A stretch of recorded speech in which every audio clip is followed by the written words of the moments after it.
រលាកសន្លាក់ថ្នាំរលាកសន្លាក់បងប្អូននេះមាន3មុខ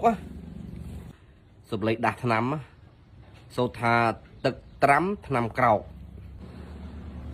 បាទជម្រាបសួរពុកម៉ែបងប្អូនថ្ងៃនេះខ្ញុំមកប្រាប់ថ្នាំរលាកសន្លាក់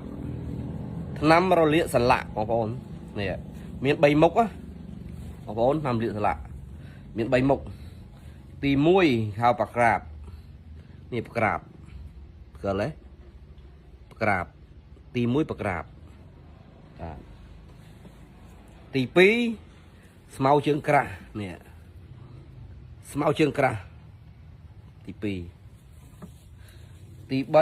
3ដើមក្បាលរុយដើមក្បាលរុយក្បាលរុយអញ្ចឹងបងប្អូនមុនយកទៅដាំបងប្អូនសូត្របល័យដាស់សិនណាបងប្អូនសូត្របល័យដាស់សិន3មុខនេះមុនយកទៅដាក់ហាលឲ្យស្ងួតហាលវាឲ្យស្ងួតហើយនឹងហើយដាក់ចូលដាក់ដាំនឹងកសៀវរួចឆ្នាំងទៅនេះសូត្របល័យដាស់ថ្នាំសូត្រថាទឹកត្រាំថ្នាំក្រោកទឹកត្រាំថ្នាំក្រោកសូត្រឲ្យដាក់ចូលឆ្នាំងទៅបាទសូត្របល័យនឹងផងប៉ុន្តែសូមបញ្ជាក់អ្នកខ្លះសំតាមឈាមណាបងប្អូនសំតាមឈាម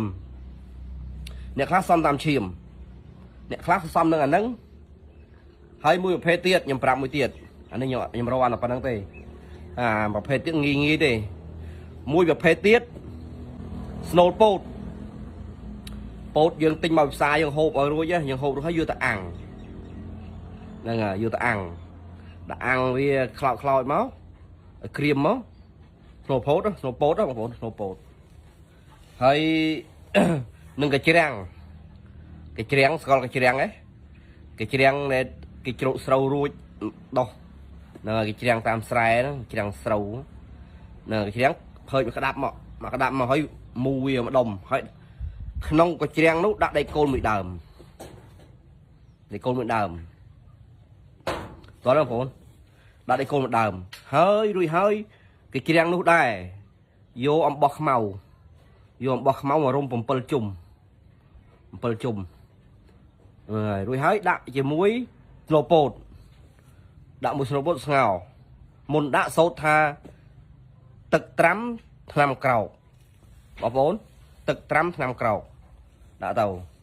នឹងជួនកាលយើងសំនឹងអានេះឆ្នាំនេះជួនកាលយើងសំនឹងអាស្នូលពោត